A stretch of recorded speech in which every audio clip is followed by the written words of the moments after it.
Hello YouTubers, this is Henkster123 here. Sorry I'm a bit messy, I've just been out in the rain. I'm going to do my top 10 films of 2014. Beginning of last year, I wasn't really going to do a top 10 films. I was going to work on like a top 5 comic book films.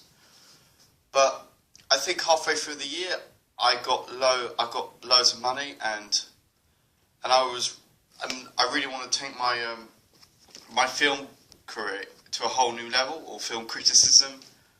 So I have been going to the cinema 4 times a year, buying the latest films on Blu-ray. There are a few films I didn't see last year, which is a bit unfortunate because they could have been on the list.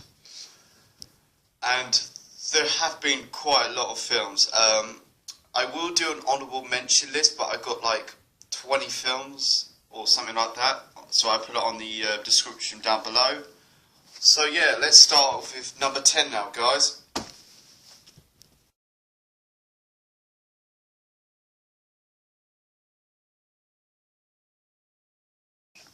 Number 10, Dawn of the Planet of the Apes. Beginning of the year, if you've seen Rise of the Planet of the Apes, my opinion is probably just okay with that film. I'm a huge fan of the Planet of the Apes mythology, and I didn't really have a high anticipation of the film, since Rise was okay. I preferred the 1969 version, but when I went to see this in about June, it blew my mind. I think this was probably second or the best Planet of the Apes film. I think the special effects is spot on, and I think it should deserve an Oscar. I think Andy Serkis should get an Oscar for his Catcher performance. I think that's really good.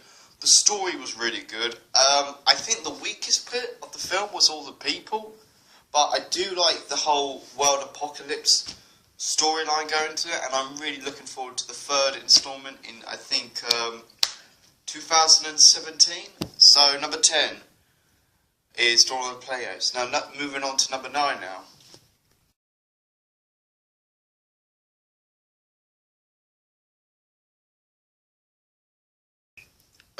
Number 9, Guardians of the Galaxy. Why isn't it not on number 1? Why isn't it not on number 5? Or your top 5. I really like this film. I love it. I think the comedy is good. I mean, if you said this a year ago, oh, we're going to do a film with 5 people you never heard of, we're going to have a talking tree and a raccoon, it would be a crazy idea. But when I saw it, I thought this film was just something fresh. And I think people should learn from this film. I think this is a great sci-fi opera film like Star Wars. And I think it's probably the next best thing to Star Wars as like a science fiction opera. And I think Chris Pratt, who we know as the chubby guy from Parks and Recreation, who has like a massive career boost last year, and I'm really looking forward to his performance this year. James Gunn was just doing small films really, like the Scooby-Doo films and the Sliver film. So it's not my favourite Marvel film, but I think everybody should just watch this film. I mean, it wouldn't be like top 5 my favourite Marvel films or top 10, but I would always put that as an honourable mention. And I think, and the special effects are just incredible. It is Oscar nominated. So number 9 is Guardians of the Galaxy. I think you should watch this. It's a fresh Marvel film, something brand new to the world. Okay, moving on to number 8.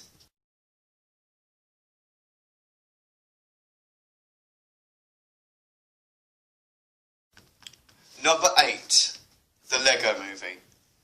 I didn't really have that anticipation about in late 2013, and I remember it was like February, and I remember I had college, and I think the earliest show was 3 o'clock, and I thought I only do the first lesson, then go straight to see the Lego movie. So I got my mum to pick me up, and I saw the Lego movie, and I thought it was fantastic. I saw it about 2 times in the cinema.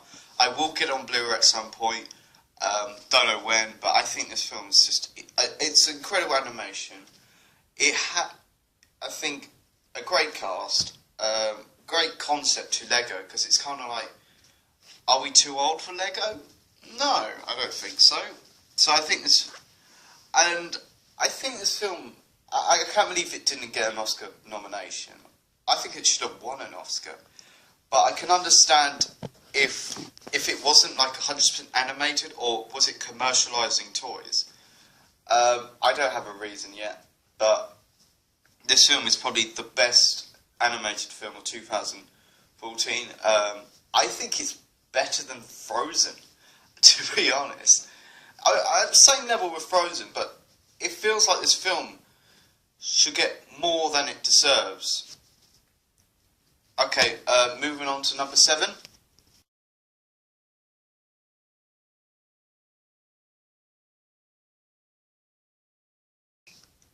Number 7, Captain America: The Winter Soldier. I think this film is probably the best single Marvel movie of the Marvel Cinematic Universe. For a long time, it was like Iron Man 2, and I think Captain America was really the film I've been wanted to see with a Captain America film, because I really enjoy the first one. I think it's really underrated and underappreciated. But the second one, I think it was kind of like the Captain America movie we deserved, and especially when it was in the modern day era, which I think it was quite difficult to do. So I remember when I said to myself, "Oh, I think this is my least anticipated film of 2000 comic book film." But when I saw it, I think it was probably the best Marvel movie from the cinematic universe, apart from Avengers. But this one was so good. You had some great performances. You had I think Scarlett Johansson did a best performance in the Marvel film so far. I mean, I didn't like her. Iron Man 2, she was just a plot device, and in Avengers, she was kind of pointless. So I think this film, and it also gives some messages to how the government acts in America. We're not like it in the UK, but you know what America's like. We're kind of like the punishment before the crime, and I think it does give them loads of messages. For a few months, this was like my favourite Marvel film till X-Men came along, but we'll get to that later. But I think this is Captain America 2, best cinematic Marvel movie we had, the best one, better than Thor, better than Iron Man, I think. So this is my number 7, moving on to number 6 now.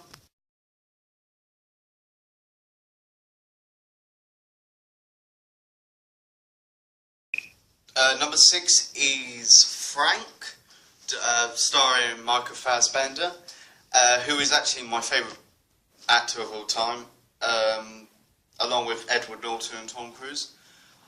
I didn't know what to expect from this film. I didn't go to see it in theatre because during that time I didn't have any money.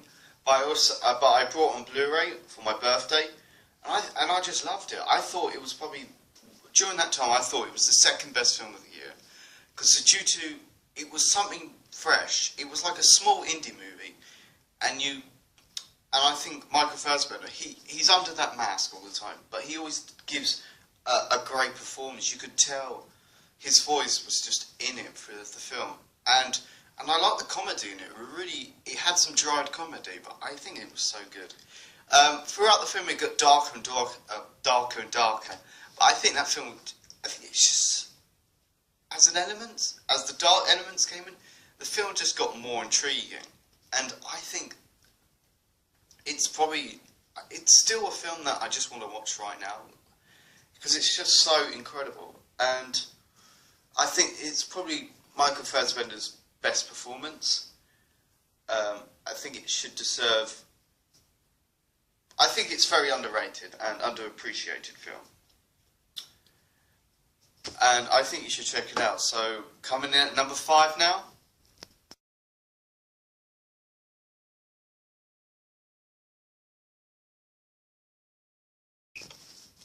Number 5 now.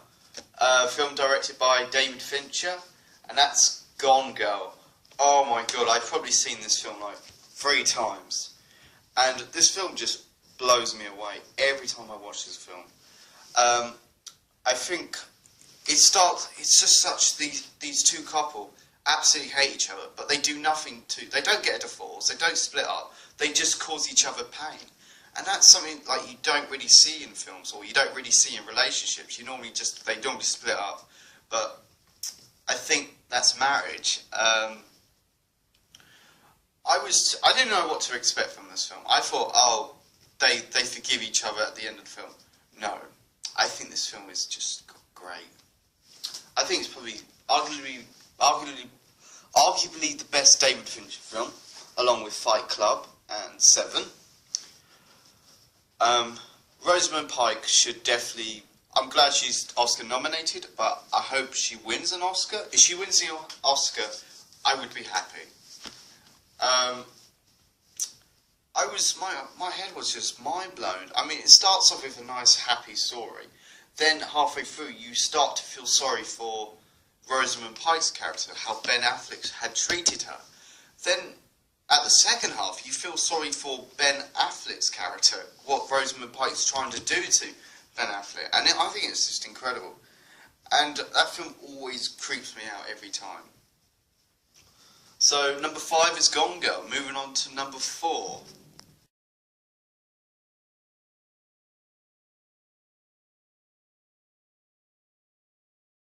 Number 4, X-Men Days of Future Past. I think this film is just probably the best X-Men film. The best comic book film of 2014. There are some close matches with Guardians and Captain America too. But I think X-Men had lately, the X-Men's franchise started off great, then it went really bad, then it was getting great, good. And I think this film just made it great again. Even though during that time I think it was already doing really well. So, I remember when the film was announced, I just saw The Wolverine back in 2013, and I was just really excited. I'd never been that excited for a film for ages. And I remember I even brought the comic book of Days of Future Past, and I think that was a pretty solid story. The movie's better. And I remember I went to see it with my friends, and I thought I was just mind blown by that film. I thought I think Bryan Singer, where is he? I'm so glad he's back. Matthew Vaughn, who directed First Class, if he came back, I think Matthew Vaughn would have been a good choice. But Bryan Singer, the guy who started it off, you all thought, oh no, he's done some bad films recently, he's not going to come back. No, I think he did a great job. And I think there's so many good things about this film. One, Wolverine is better than ever. Hugh Jackman brings his A game. Michael Fassbender, my favourite actor's in it. James McCoy brings a great performance in Charles Xavier. I love it how they bring the original team with the First Class team. I think that's a great concept. I loved how you get like 30 characters in this film, but everybody had a small part, but had their moment to shine. I think that was a really good thing about the film. The story's pretty solid. It is a bit of a rip-off of Terminator, but I can forgive that. But X-Men Days of Future Past is the best best comic book film of 2014, and my number 4. And I'm really looking forward to X-Men Age of Apocalypse back in 2016. So coming in at number 3 now, guys.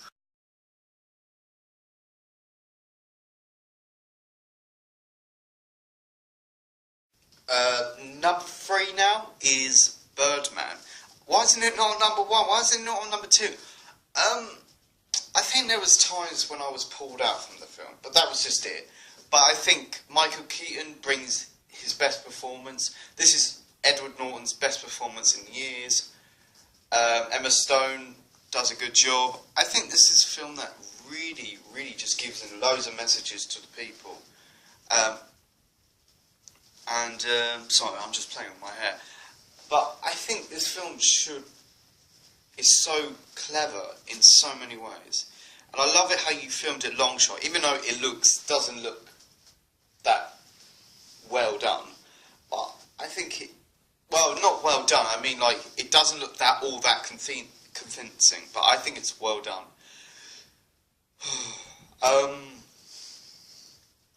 I think this film should definitely win an Oscar. I'm not too sure. You have some great opponents against, like Grand Budapest and Boyhood, but I think this film is really good. I'm glad it got released. I didn't see this till January because I live in the UK, but I think this film definitely deserves an Oscar. So I'm glad this is Oscar nominated. So this is my number 3, Birdman.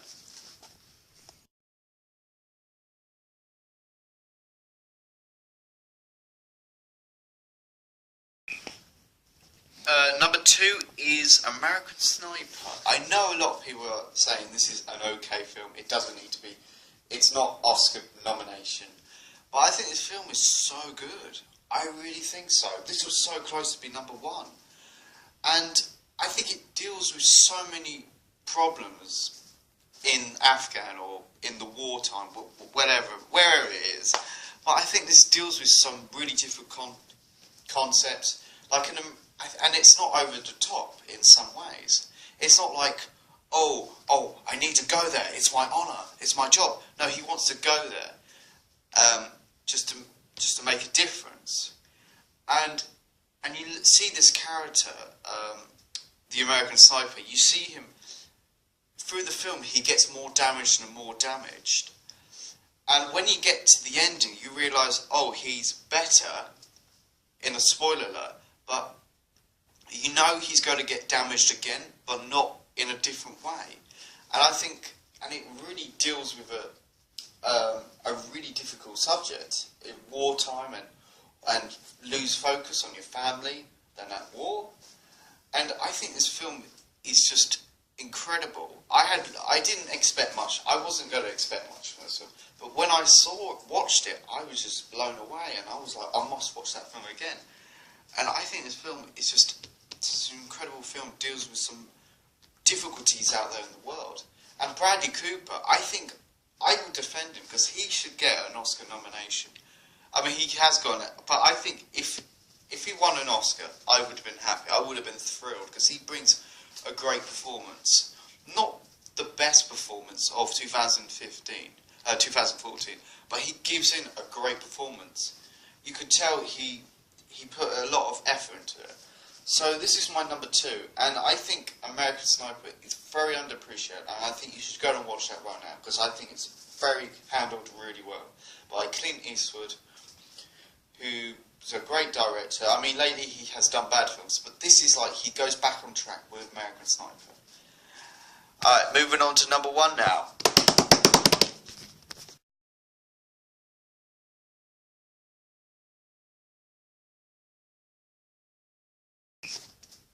Number 1, best film of 2014 is Whiplash, starring J.K. Simmons, which definitely deserves an Oscar for Best Supporting Actor. He just brings in his A game in this. His character's quite dark in one way. He's soft at some times, but I think he's just great. Miles Trench does a great performance, but I don't think he should be nominated. I don't think he should win an Oscar. But he does put a great performance in. How I look at this film, I think this is a great music film, I think. I think the music is a really key component in this film. I think you got J.K. Simmons and you got Miles Trench, and you should have the music because the music just brings this vibe to the film, and you don't see that in films. Frank had some music with his film, but it wasn't as powerful as Whiplash. And I think this, for years, I think this, if you don't get a film like this would probably be a really film that kind of stands by itself in using the music as a key component in the film. And I think, to me, I look at this film like a dark version of The Karate Kid, really. You get Daniel Sug and Mr. Miyagi, but this one's kind of like, if you look at this kind of way, it looks like Mr. Miyagi's actually just going to beating up Daniel Sug, how I look at it. And I think at the end of it, the last 5 minutes is just so powerful. Even though there's not much dialogue in the film, in the last 5 minutes, but I think it's so powerful. It also kind of brings a message out there, really. It sort of does, but it's not really a really positive message. I think it's the message kind of work your ass off. Doesn't matter how hard it gets or how badly you hurt, just achieve what you can do. And I think we kind of forget that in life, really. We try and do something, but we just give up on it. And I think Whiplash is probably the best film of the year, and I'd love to see if any film of 2015 can top over Whiplash. I know you have lots of potentials, but as a dark, serious film, relates to character-driven stories, and I think this is why Whiplash is number one. Okay, guys, that's the best films of 2014. I see you guys next year, really, for the next best top 10 films of 2015. But I will have some videos coming up soon. I'm going to be working on my top 5, what I would like to see in the new Digimon series, and I'm going to do a reaction video of the first series of Legend of Korra. So keep your eyes open. Like, comment, subscribe, and also like my Facebook page, Henk's Dragon God. I'll put a description down below, but keep your eyes out. I'll see you guys soon.